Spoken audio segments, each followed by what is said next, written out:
Hi friends, ഇന്ന് നമുക്ക് ഒരു നോർത്ത് ഇന്ത്യൻ ഡിഷായ ചനാ മസാല തയ്യാറാക്കിയാലോ. വളരെ എളുപ്പത്തിൽ രുചികരമായിട്ട് നമുക്ക് തയ്യാറാക്കാം. This is Aishwarya. Welcome to taste with Ais. 1 cup വെള്ളക്കടല ഒരു രാത്രി കുതിർത്ത് വെച്ചതാണിത്. ഇതിലേക്ക് ആവശ്യത്തിന് വെള്ളമൊഴിച്ച് ഒരു 3 വിസിൽ വരുന്നത് വരെ വേവിക്കാം. ഉപ്പൊന്നും ചേർത്തിട്ടില്ല. ഇപ്പോൾ വിസിലെല്ലാം ആയിട്ടുണ്ട്. ഇത് മാറ്റി വയ്ക്കാം. തയ്യാറാക്കാനായി ഒരു പാൻ വെച്ച് കൊടുക്കാം. ഇതിലേക്ക് 2 ടേബിൾ സ്പൂൺ എണ്ണ ഒഴിക്കാം. ചൂടായി വരുമ്പോൾ 1/2 ടീസ്പൂൺ ചെറിയ ജീരകം ചേർത്ത് കൊടുക്കണം. ഇതൊന്ന് പൊട്ടി വരണം. ആ സമയം 1/2 ടീസ്പൂൺ കടുകൂടെ ചേർക്കാം.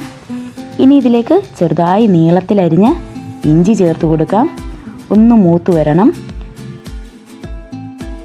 ഇപ്പോൾ മൂത്ത് വന്നിട്ടുണ്ട്. ഇതിലേക്ക് 2 പച്ചമുളക് അരിഞ്ഞതും ചെറുതായി അരിഞ്ഞ 3 സവോളയും കുറച്ച് ഉപ്പ് കൂടി ചേർത്ത് നന്നായി വഴറ്റിയെടുക്കാം.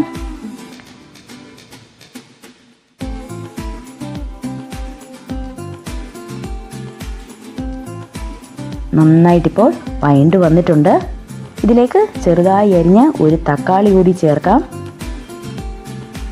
ഒന്ന് വാടി വരുന്ന സമയം ഒരു തക്കാളി നന്നായി അരച്ചെടുത്തതുകൂടി ചേർക്കണം. അങ്ങനെ 2 തക്കാളിയാണ് നമ്മൾ ഇതിനു വേണ്ടി എടുത്തിരിക്കുന്നത്.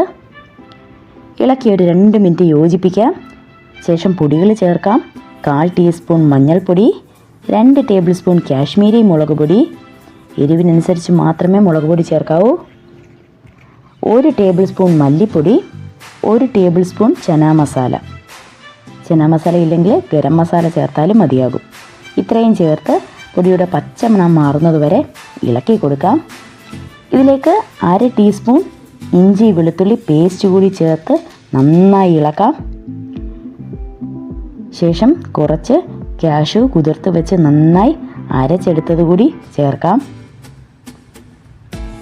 നന്നായി ഇനി ഇത് ഇളക്കി കൊടുക്കാം. ഒരു 2 മിനിറ്റ് ഇളക്കി കൊടുത്തതിന് ശേഷം വേവിച്ച വെള്ളക്കടല വെള്ളത്തോടുകൂടി ചേർക്കാം.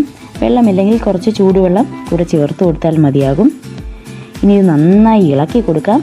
ഉപ്പ് നോക്കിയതിന് ശേഷം ഉപ്പില്ലെങ്കിൽ കുറച്ചുകൂടി ചേർത്ത് കൊടുക്കണം. ഇനി ഇതെല്ലാം കൂടി നന്നായി ഒന്ന് തിളയ്ക്കാനായിട്ട് വയ്ക്കാം. ഇപ്പോൾ എല്ലാം നന്നായി കുറുകി റെഡി ആയിട്ടുണ്ട്. ഇതിലേക്ക് കുറച്ച് കറിവേപ്പിലയും മല്ലിയില കൂടി ചേർത്ത് ഫ്ലെയിം ഓഫ് ചെയ്യാം. കറിവേപ്പില ചനാ മസാലയ്ക്ക് ചേർക്കാറില്ല. ഇവിടെ എനിക്കിഷ്ടമായതുകൊണ്ട് ചേർത്തെന്നുള്ളതേ ഉള്ളൂ. അപ്പോൾ നമ്മുടെ സ്വാദിഷ്ടമായ ചനാ മസാല തയ്യാറായി കഴിഞ്ഞു. വീഡിയോ ഇഷ്ടമായാൽ ലൈക്ക് ചെയ്യൂ. ചാനൽ സബ്സ്ക്രൈബ് ചെയ്യാനും മറക്കരുതേ. അപ്പോൾ പുതിയൊരു റെസിപ്പിയുമായി വീണ്ടും കാണാം. അതുവരെ ബായ്.